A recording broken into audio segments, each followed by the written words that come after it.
ಕಣ್ ತೆರೆಯೋದ್ರೊಳಗಡೆ ಒಬ್ಬಟ್ಟು ಮಾಡ್ತೀವಿ ಅಂದರೆ ನಂಬ್ತೀರಾ ಸ್ನೇಹಿತರೆ? ಹೌದು, ಅರ್ಧ ಗಂಟೆನೂ ಟೈಮ್ ಬೇಡ.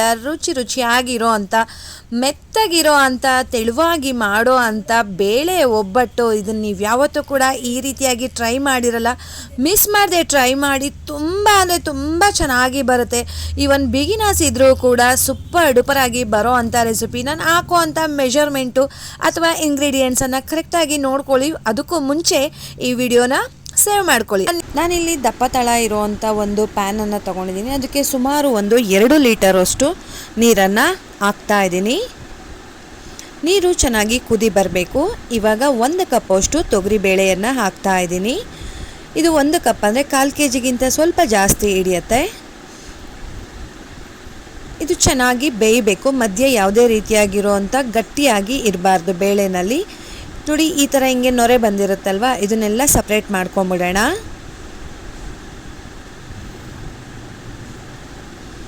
ಆಲ್ಮೋಸ್ಟ್ ಇವಾಗ ಬೇಯ್ತಾ ಬಂದಿದೆ.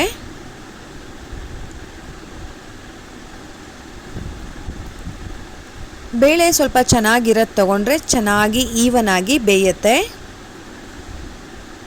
ಅಷ್ಟರೊಳಗಡೆ ಬನ್ನಿ, ಇಲ್ಲಿ ಕಾಯಿ ಮತ್ತು ಏಲಕ್ಕಿ ಪುಡಿಯನ್ನು ಹಾಕ್ಕೊಂಡು ಪುಡಿ ಮಾಡ್ಕೊಂಡು ಬರೋಣ. ನಾನಿಲ್ಲಿ ಕಾಯಿ ಅರ್ಧ ಹೋಳಲ್ಲಿ ಅರ್ಧ ಭಾಗ ತೊಗೊಂಡಿದ್ದೀನಿ. ನಾವು ಈ ಟೈಮ್ನಲ್ಲಿ ಹಿಂಗೆ ಗ್ರೈಂಡ್ ಮಾಡಿ ಹಾಕೋದ್ರಿಂದ ಬೇಳೆ ರುಬ್ಬಬೇಕಾದ್ರೆ ಈಸಿಯಾಗಿ ಆಗಿಬಿಡುತ್ತೆ. ನಾನಿಲ್ಲಿ ಕಾಯಿನ ರುಬ್ಬಬೇಕಾದ್ರೆ ನೀರನ್ನು ಆ್ಯಡ್ ಮಾಡಿಲ್ಲ. ನೋಡಿ, ಈಗ ಬೇಳೆ ಬೆಂದಿದೆ. ಈ ಟೈಮ್ನಲ್ಲಿ ಆ ಕಟ್ಟನ್ನು ಸಪ್ರೇಟ್ ಮಾಡ್ಕೊಂಬಿಡೋಣ. ಈಗ ಆಲ್ರೆಡಿ ಸಪ್ರೇಟ್ ಮಾಡ್ಕೊಂಡಿದ್ದೀನಿ. ಸ್ಟವ್ನ ಮೀಡಿಯಮ್ ಫ್ಲೇಮ್ನಲ್ಲೇ ಇಟ್ಟಿದ್ದೀನಿ. ಇವಾಗ ಈ ಟೈಮ್ನಲ್ಲಿ ನಾನು ಯಾವ ಕಪ್ಪಲ್ಲಿ ಬೇಳೆ ತಗೊಂಡಿದ್ದೆ ಅದೇ ಕಪ್ಪಲ್ಲಿ 1 ಕಪ್ಪಷ್ಟು ಬೇಳೆಗೆ 1 ಕಪ್ಪಷ್ಟು ಬೆಲ್ಲ ಸೇರಿಸ್ತಾ ಇದ್ದೀನಿ. ನಾನು ರುಬ್ಬಿಟ್ಕೊಂಡಿರೋ ಅಂಥ ತೆಂಗಿನಕಾಯಿನ ಕೂಡ ಇದಕ್ಕೆ ಸೇರಿಸಿ ಎರಡೂ ಕೂಡ ಚೆನ್ನಾಗಿ ಹೊಂದ್ಕೊಬೇಕು. ಕಾಯಿ, ಬೆಲ್ಲ, ಬೇಳೆ 3 ಕೂಡ ಚೆನ್ನಾಗಿ ಹೊಂದಬೇಕು. ಆ ರೀತಿಯಾಗಿ ಮಿಕ್ಸ್ ಮಾಡೋಣ. ಬೆಲ್ಲ ಕರಗಬೇಕಾದ್ರೆ ಸ್ವಲ್ಪ ನೀರು ಥರ ಅನಿಸುತ್ತೆ, ಬಟ್ ಆ ಥರ ಏನಿಲ್ಲ. ಅದಾದಮೇಲೆ ತುಂಬ ಚೆನ್ನಾಗಿ ಹೊಂದ್ಕೊಳ್ಳುತ್ತೆ. ನಾನು ಹಾಕಿರೋವಂಥ ಮೆಷರ್ಮೆಂಟ್ ಕರೆಕ್ಟಾಗಿರುತ್ತೆ ಸ್ನೇಹಿತರೆ. ನೋಡಿ, ಸ್ವಲ್ಪ ತೆಳುವಾಗಿದೆ. ಈ ಥರ ಕೈ ಬಿಡ್ದಲ್ಲೇ ತಿರುಗಿಸ್ತಾ ಇರಬೇಕು, ಇಲ್ಲಾಂದರೆ ತಳ ಹಿಡಿದ್ಬಿಡುತ್ತೆ. ಬೆಲ್ಲ ಕರಗ್ತಾ ಸ್ವಲ್ಪ ನೀರು ಥರ ಅನಿಸುತ್ತೆ. ಇವಾಗ ಪರ್ಫೆಕ್ಟಾಗಿ ಆಗಿತ್ತು. ನೋಡಿ, ಇದು ತಣ್ಣಗಾದ್ಮೇಲೆ ನಿಮಗೆ ತೋರಿಸ್ತಾ ಇದ್ದೀನಿ. ಕೈನಲ್ಲಿ ಮುಟ್ಬೋದು, ಪೂರ್ತಿಯಾಗಿ ತಣ್ಣಗಾಗಿದೆ. ಇವಾಗ ಇದನ್ನು 2 ಭಾಗ ಮಾಡಿಕೊಂಡು ಮಿಕ್ಸಿಗೆ ಹಾಕೋತಾ ಇದ್ದೀನಿ.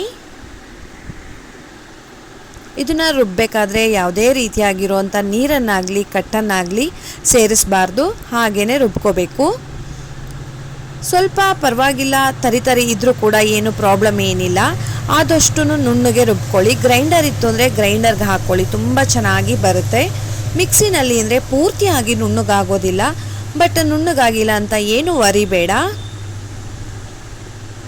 ನೋಡಿ, ಈಗ 2 ಭಾಗನೂ ಕೂಡ ನಾನು ಪೂರ್ತಿಯಾಗಿ ಮಿಕ್ಸಿ ಮಾಡ್ಕೊಂಡು ಬಂದಿದ್ದೀನಿ. ಇವಾಗ ನಮಗೆ ಯಾವ ಸೈಜಲ್ಲಿ ನಾವು ಹೋಳಿಗೆ ಮಾಡ್ತೀವಿ ಆ ಸೈಜಲ್ಲಿ ನಾವು ಉಂಡೆಯನ್ನು ಪ್ರಿಪೇರ್ ಮಾಡ್ಕೊಳ್ಳೋಣ. ನೋಡಿ, ಕನ್ಸಿಸ್ಟೆನ್ಸಿ ಎಷ್ಟು ಚೆನ್ನಾಗಿ ಬಂದಿದೆ ಅಂತ, ತುಂಬ ಚೆನ್ನಾಗಿ ಬಂದಿದೆ. ಸೊ ಇದೇ ರೀತಿಯಾಗಿ ಪ್ರತಿಯೊಂದನ್ನು ಕೂಡ ನಾನು ರೆಡಿ ಮಾಡಿ ಇಟ್ಕೊಂಡಿದ್ದೀನಿ.